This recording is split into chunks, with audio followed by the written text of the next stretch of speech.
在客厅里面。老公，你看我这个好不好看呢？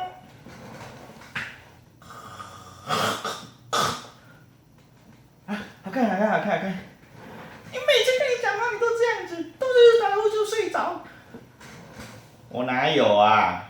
我明明只是闭着眼睛休息而已啊。